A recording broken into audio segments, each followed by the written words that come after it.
नमस्कार दोस्तों, think like a pro trader के 9th एपिसोड में हम मल्टीपल टाइम फ्रेम एनालिसिस की स्कैल्पिंग ट्रेडिंग को समझने वाले हैं। स्कैल्पिंग ट्रेडिंग के टाइम फ्रेम कॉम्बिनेशन को हमने पहले ही जान लिया था, जो था हायर टाइम फ्रेम के लिए 1 घंटे का, मीडियम टाइम फ्रेम के लिए 5 मिनट का और लोअर टाइम फ्रेम के लिए 1 मिनट का। इस टाइम फ्रेम कॉम्बिनेशन के साथ हम ट्रेडिंग स्ट्रेटेजी कैसे बिल्ड कर सकते हैं, चलिए सीधा चार्ट में चलकर समझ लेते हैं। दोस्तों, वीडियो में आगे बढ़ें उससे पहले आप सभी से एक छोटी सी रिक्वेस्ट है। अगर आपको हमारी यह मल्टीपल टाइम फ्रेम एनालिसिस की सीरीज पसंद आ रही है तो प्लीज वीडियो को लाइक कर दीजिए, और अगर आप हमारे चैनल पर पहली बार आए हैं तो चैनल को सब्सक्राइब जरूर कीजिए। तो चलिए वीडियो में आगे बढ़ते हैं। तो सबसे पहले हम यहाँ पर चार्ट को 3 लेआउट्स में डिवाइड कर देते हैं।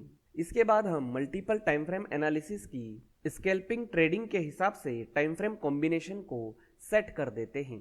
तो इसमें हमारा हायर टाइम फ्रेम है 1 घंटे का, तो मैं यहाँ पर लेफ्ट साइड वाले लेआउट में 1 घंटे का टाइम फ्रेम सेट कर देता हूँ। इसके बाद हमारा मीडियम टाइम फ्रेम है 5 मिनट का, तो मैं मिडिल लेआउट के अंदर 5 मिनट का टाइम फ्रेम सेट कर देता हूँ। और हमारा लोअर टाइम फ्रेम है 1 मिनट का, तो मैं राइट साइड वाले लेआउट के अंदर 1 मिनट का टाइम फ्रेम सेट कर देता हूँ। तो दोस्तों, अब हमें यहाँ पर मल्टीपल टाइम फ्रेम के हिसाब से स्कैल्पिंग ट्रेडिंग स्ट्रेटेजी को बिल्ड करना है। तो इसके लिए हमें यहाँ पर चार्ट में कोई एक इंडिकेटर चार्ट में लगाना होगा। तो आप अपने हिसाब से कोई सा भी इंडिकेटर चार्ट में लगा सकते हैं, लेकिन आप यहाँ पर इस बात का ध्यान रखिए कि हम यहाँ पर स्कैल्पिंग ट्रेडिंग करने की बात कर रहे हैं और स्कैल्पिंग ट्रेडिंग बहुत ही छोटे समय के लिए होती है, तो हमें इंडिकेटर भी उसी हिसाब से चुनना होगा। उदाहरण के लिए आप वी वेब को चुन सकते हैं, सुपर ट्रेंड को चुन सकते हैं, या किसी एक्सपोनेंशियल मूविंग एवरेज को चुन सकते हैं।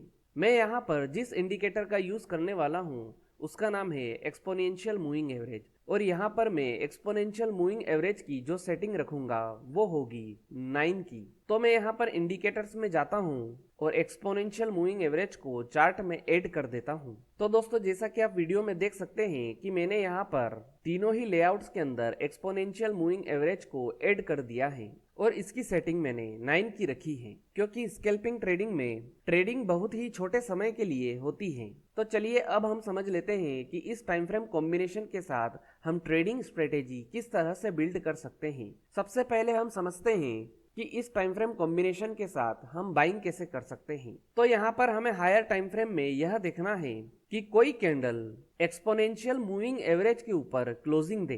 तो इसका मतलब हमारे लिए यह होगा कि हायर टाइम फ्रेम में, जो कि 1 घंटे की है, उसके अंदर अब बुलिश ट्रेंड चलने वाला है। तो जैसा कि हम यहाँ पर देख सकते हैं कि इस कैंडल ने एक्सपोनेंशियल मूविंग एवरेज के ऊपर क्लोजिंग दी है, और यह कैंडल बनी है 16 अगस्त के दिन 12:30 बजे। इसका मतलब यह है कि अब हमें यह कंफर्म हो चुका है कि हायर टाइम फ्रेम के अंदर अब मार्केट बुलिश ट्रेंड में चलने वाला है। अब हमें मीडियम टाइम फ्रेम में यह देखना है कि 16 अगस्त के बाद मीडियम टाइम फ्रेम के अंदर किस कैंडल ने एक्सपोनेंशियल मूविंग एवरेज के ऊपर क्लोजिंग दी है। तो जैसा कि आप वीडियो में देख सकते हैं, ये जो कैंडल है ये 16 अगस्त के दिन की 12:30 बजे वाली कैंडल है, और हम यहाँ पर क्लियर देख सकते हैं कि यह कैंडल एक्सपोनेंशियल मूविंग एवरेज के ऊपर ट्रेड कर रही है, और इसके बाद प्राइस इस कैंडल से लेकर यहाँ तक एक्सपोनेंशियल मूविंग एवरेज के ऊपर ही चलता रहा।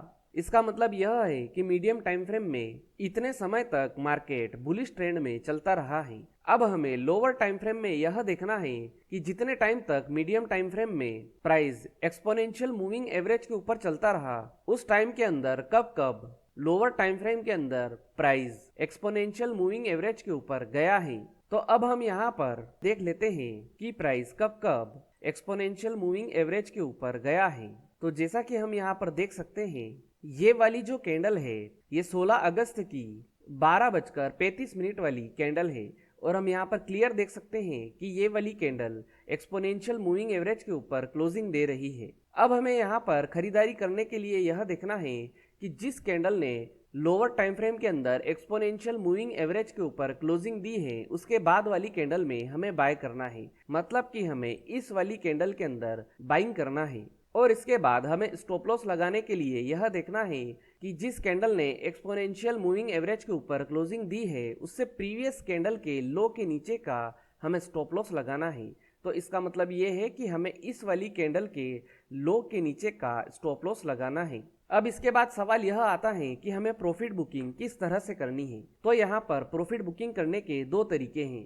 पहला तरीका यह है कि हम ट्रेलिंग स्टॉप लॉस का उपयोग कर सकते हैं और दूसरा तरीका यह है कि जब तक प्राइस एक्सपोनेंशियल मूविंग एवरेज के ऊपर रहेगा तब तक हम प्रॉफिट बुक नहीं करेंगे, और जब कोई कैंडल एक्सपोनेंशियल मूविंग एवरेज के नीचे आकर क्लोजिंग दे दे तो उस कैंडल में हम तुरंत प्रॉफिट बुक कर लेंगे। जैसा कि यहाँ पर ये वाली कैंडल एक्सपोनेंशियल मूविंग एवरेज के नीचे आकर क्लोजिंग दे रही है, इसका मतलब ये है कि हम इस कैंडल में प्रॉफिट बुक कर लेंगे। तो दोस्तों इस तरह से हम मल्टीपल टाइम फ्रेम एनालिसिस के स्कैल्पिंग ट्रेडिंग के साथ बाइंग कर सकते हैं। अब हम समझ लेते हैं कि हमें स्कैल्पिंग ट्रेडिंग के साथ शॉर्ट सेल कैसे करना है। तो दोस्तों शॉर्ट सेल करने के लिए हमें यह देखना है कि जो हमारा हायर टाइम फ्रेम है इसके अंदर कोई कैंडल एक्सपोनेंशियल मूविंग एवरेज के नीचे आकर क्लोजिंग दे।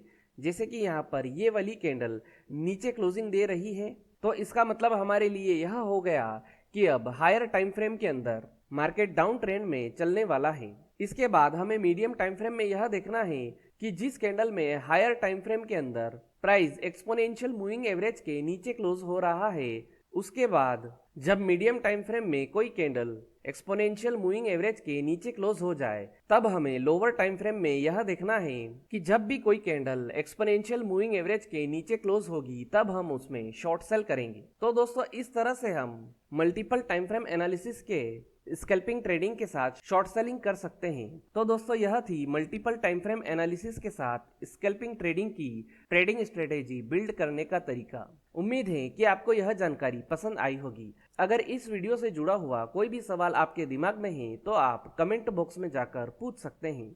आज के लिए इतना ही, फिर मिलेंगे। गुड बाय, धन्यवाद।